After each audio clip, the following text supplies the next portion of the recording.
And we back. Welcome back to another episode of the Get Buckets podcast, powered by Hardwood Ink Basketball. I'm your host, Musa Marathi. Today we got a special guest from Greer, Coach Dean. Works in the media world and also with players. Thanks for coming on. What's up, man? Thanks for having me, man. I appreciate it. Oh yeah. So I really haven't ever had a conversation with you. So I see you be you run the Greer basketball account, don't you? Yeah, I run the basketball Instagram and Twitter. Mm-hmm. Okay, where so is your like main job like media and all that or coaching? So it's kind of a weird bag because I played basketball, of course, at Greer. I went to play to college and played Mm-hmm. at Limestone, and then I went to the military. So after the military, I said, you know what, like I want to get back into coaching.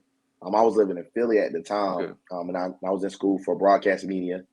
And I said, well, it's something that I really want to do. So I started like applying for jobs. I got a job at 97.5, which is the Philadelphia radio station, and I started covering the Sixers. And so after I started covering the Sixers, Oh, they offered me a go ahead. oh, nothing. Continue. Oh, okay. Okay, so so then I started covering the Sixers. So basically, I was doing social media for the Sixers, and I did it for about 2 years. All during that time, I was coaching at a 6A high school in Neshaminy. So basketball was my first love. I never want to actually leave that. So I started taking what I learned to like kind of apply it to my team, my high school team. And so all the social media that I would basically do for the Sixers, I would turn right back around and do it for our high school team. So that's kind of how it started. So when I got to Greer, the opportunity came available. Coach Lightridge was one of my homeboys from back in the day. He didn't play at Greer, but he's one of my friends. So he hit me up, tell me there was an opportunity for me to come home. Talk to my wife and my kids, and we decided to make the move back. And so actually, I'm a full time sub at the school. So I just full time sub. I kind of fill in where I need to, and then I'm a C team head coach, and then I'm a varsity assistant. So that kind of went hand in hand. And then I said, well, we don't really have much of a social media presence, so let's just try to Mm-hmm. build that this year. So that's why everything started flipping over. We started doing, release videos, reveal videos, and all that. Yeah. No, it's been fun. I always see them, all the stats and the highlights. Yeah, it's been because I never saw it before, so I was thinking it was a new thing. But wait. So when did you come down from Philly? So I think I left from Philly, I think in June of last year. So since Okay. 23, yeah, 22, yeah. Yeah. So it was pretty recent. Yeah. Okay. And you have been up there since when? Shoot, I got to Philadelphia in 2019, the year before COVID. So everything was still kind of running, and then COVID happened, and Yeah. even the Sixers was getting kind of weird. They hadn't really had no fans. It was a whole lot of crazy stuff going on. So I was there through all that, and Mm. the Jimmy Butler year, I was there for some of that, Oh and wow. Yeah. the triple bounce, and it was just crazy. Mm-hmm. Oh, so did you get to meet any of the players from off the Sixers? Yeah, so I met a lot of them. Joel Embiid is like the biggest human being I think I've ever met in real life. He's a massive man, Yeah. nicest dude. He's a crap talker though. He is a trash talker. I will give you that. Mm-hmm. Very skilled, big, can do just about anything on the basketball court. And at his size, it's remarkable the things that man can do. And a lot of people pick at Ben Simmons, but Ben Simmons is super versatile. Like he's like people always make it seem like pros are bad, but Mm-hmm. pros would smoke like anybody in a real life basketball. Like anybody playing pickup, they would just smoke. Oh yeah. So it's kind of funny to see people like trash that dude. Yeah. For sure. Do you try and like I know that's the NBA, but you said you're a C team head coach. Yeah. Do you ever try and like implement anything you see like the pros doing into the C team players or the players on your team? Yeah, so like some of the like a lot of the like drills that we run, varsity wise and C team wise, are a lot of the like NBA drills that we used to run. Like Mm-hmm. even like the step over the one dribble side step like that people aren't just really just started doing. Like Yeah. we were doing that for about since I got here in June. So all those moves and stuff that they implement in the pros, like we kind of start using. Even the way we handle like our business as far as like travel, film, everything like that is kind of implemented from like a college on level. So we don't handle it as like a high school level. Like Mm. we get an itinerary, like, hey, you got to be here at this time. You got to be here at this time. Got to be here at this time. So we kind of they kind of we kind of just move in that way so that there is like no real like fall off by the time you leave high school to the time you get to college. And if you are lucky enough to play in the pros, it should just be routine. Yeah, yeah. So yeah, how many times do y'all practice usually? So we got normal practices. I guess the Yeah. normal high school practice schedule, like Monday through Friday. We kind of try to go on Sundays, but we try to leave the weekends for the kids to like kind of decompress, see Hmm. family, so on and so forth. Yeah. But it's really efficient practices. It's like we don't practice for hours and hours and hours. It's hey, we in there for like an hour, you have a good practice, we run hard, play kind of how you see us when we play. Like it's Yeah. very similar to to the pace.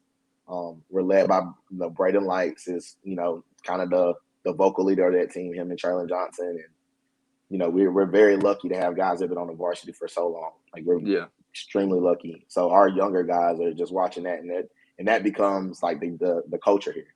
Hmm. Nice, nice. And then I've covered a few of the games that Greer played, but y'all, them better. Like Amari, Braden, and Braden.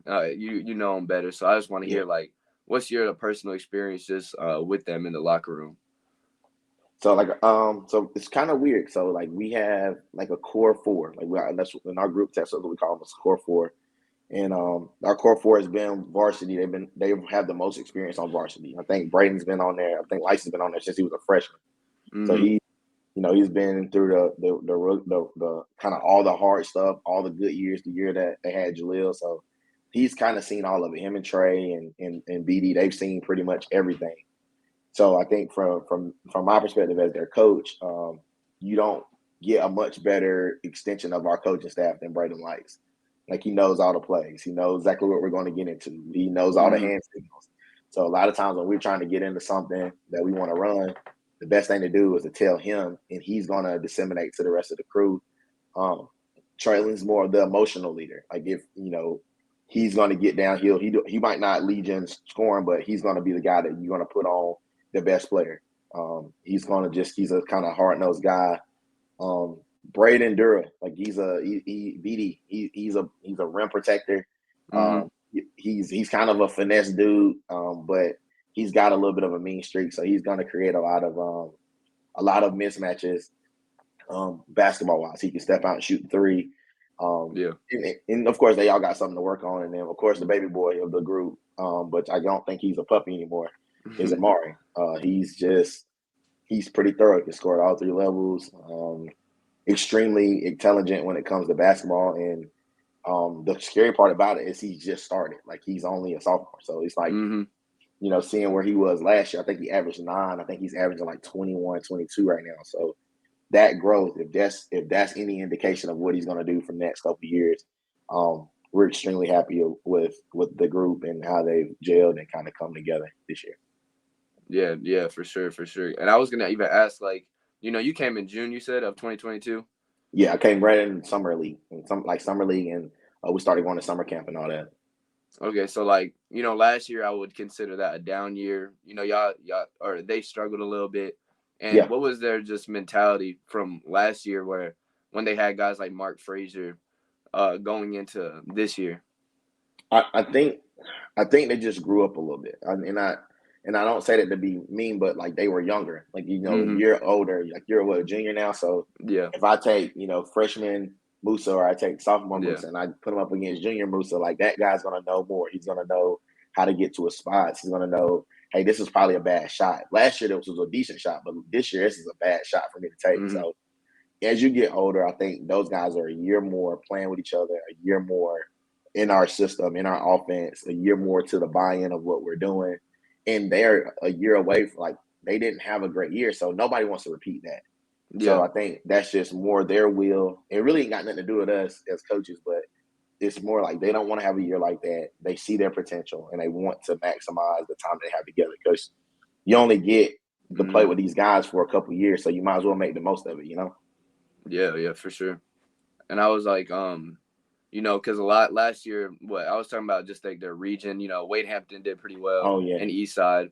So I was like, Greer, they have been doing well in non-region, but I was like, Greer's gonna be the hidden gem that really gonna, I think that I was thinking was gonna come out and dominate, and to see them already 3-0 right now in region, I was like, okay, I see they have something going on for sure. Yeah, and I think it's little. I think it's a little less about like the region stuff, but I think it's Yeah. like when you look at the teams that they're Mhm. playing and the teams that they've played so far, I will say that there's nobody in there that I would consider a cupcake. I wouldn't say, Yeah. hey, they're Yeah. a pushover. So all that, games that we've lost, like the Greenville games, even Mhm. though the last one, like that was a heartbreaker, but it got us ready to go play and do things we got to do.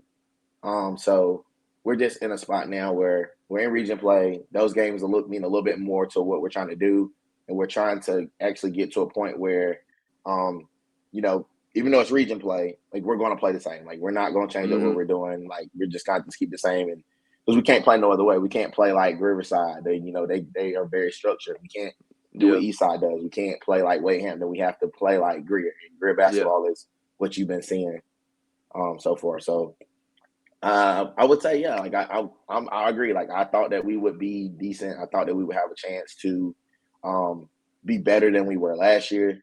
Yeah. And this region is very difficult. And I've seen some of your Mhm. videos, man. This region is crazy. Like any given night, you can take an L by a lot. So Yeah. Yeah. it ain't a cakewalk. You know. No. Yeah, and after like I saw the first time y'all played Greenville wasn't as pretty, but so I was like that was an away game, right? That was at Yeah, Greenville. yeah, Yeah, Greenville.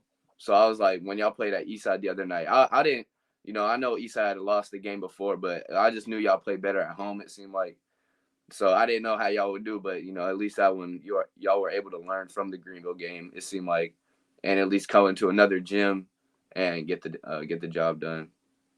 So the West Side game, so that week was a rough week for us because Okay. we played Greenville, and then after we played Greenville, we had to turn right back around and go to West Side. Oh yeah, I did see that.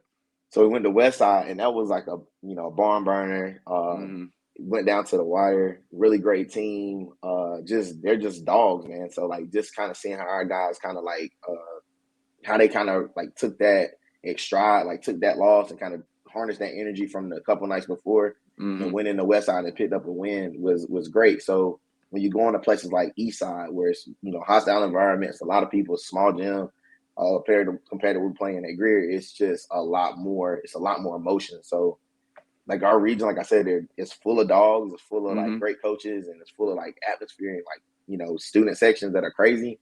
So those games early on against the Greenvilles, against the West Sides, really do prepare you for our region play because there's not a night that you can take off. You can't mail it in Yeah. no night, or you will get blown out. I'm telling you, Mhm. it'll happen. Yeah. And even I mean, what all your mainly all your main guys, even got role players like Mac and Zay, they're all juniors, so y'all will even be back next year, right? A lot. I mean, most of the guys will be back next year.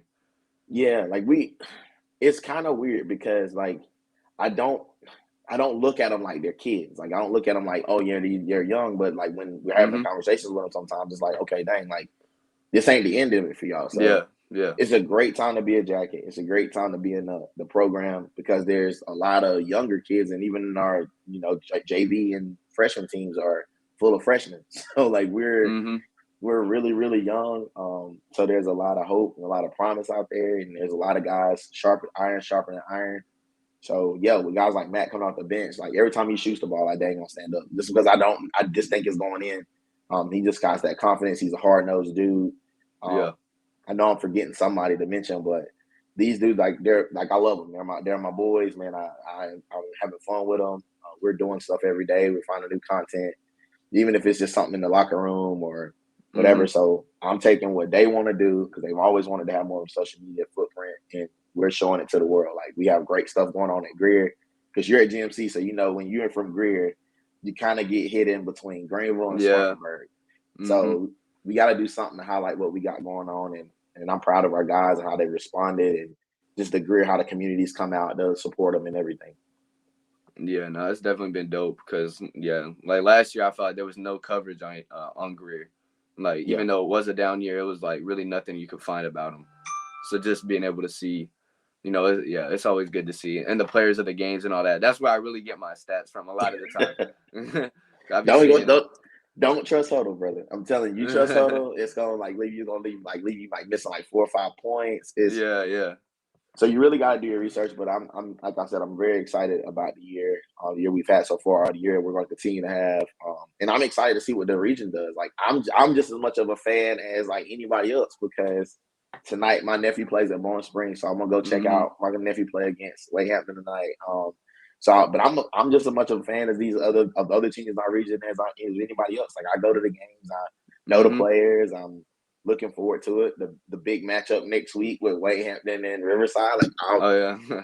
I'll probably be there, and not as a scout, but as a fan. Like I love hoops. I'm a hooper. I played, so I love good basketball. I love Julian.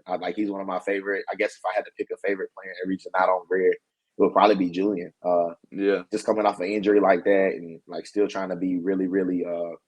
He's really still Aggressive. dominant. Yeah, he's still Mm-hmm. dominant and he's still aggressive, and Mm-hmm. he creates a hard matchup for most teams. Like most teams don't realize that kid's 6'6", and he can if he gets downhill on you, no matter if he's slow, fast, or indifferent, like he can do damage, bro. Like you Oh have to yeah. keep an eye on him, and he can shoot the pill off the ball. So Mm-hmm. he's one of my favorite players. Of course, Justin Ray. And then Wade Hampton has a bunch of them. They got KD. I love watching KD. He's hard nosed. Yeah. Um, Nikel. So I got a little bit of fandom in there with some of Yeah. these teams, and I think, in my opinion, we have the best region in the state. In my opinion. No, yeah. That's why I even made like the video about that region, just because it seems so even, and just anybody could win any given night, like you had said earlier. And yeah, so that's good to see though that you are, like you said, you're a fan of the game. It's not all just work for basketball. It's like you actually enjoy it. Because even that's Right. like how I that's the reason I kind of started this whole podcast, because I was like, I mean, let me get my ideas out there and talk to people that I know also enjoy basketball and just see what they have to say. And I feel like it's worked well for me, and um it's worked well at Greer as well, just the social media platform. I appreciate it, man. We try we come up we try to come up with something new to do every week. Some new content, something new to put out. And our guys are like kind of part of it. They come up with Hmm. ideas, and I kind of just hold the camera and edit the videos and put it out there and try to get the views and stuff. But they're the guiding force to that. Like they're the ones who, if we don't win, if we don't have anything to put out there, I can't do this job. So they're making this thing extremely easy for me, win, lose, or draw. Like they're making the season what it is. Yeah, for sure. Before we finish, I just want to ask about the jersey behind you. Is that your old jersey?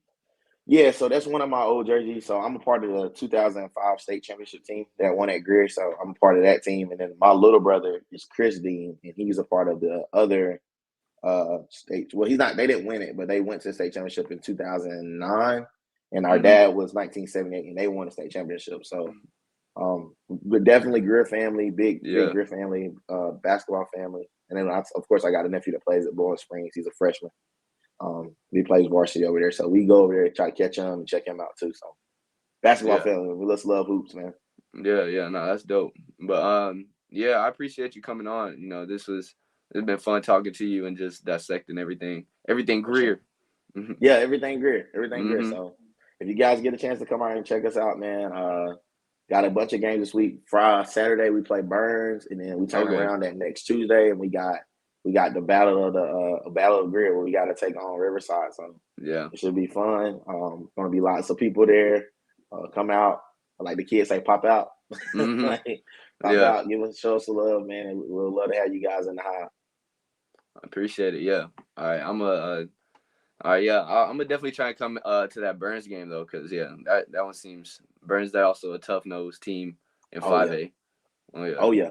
And they're rival. They're rival. Anytime you five Mhm. miles away, like we 5 miles away from like five teams. So Yeah. Yeah. 5 miles Yeah. away or so, like hey, so it's a rival. We're gonna get it in. We're gonna have fun, roll the balls out. Let's do it. Let's do it. All right, man.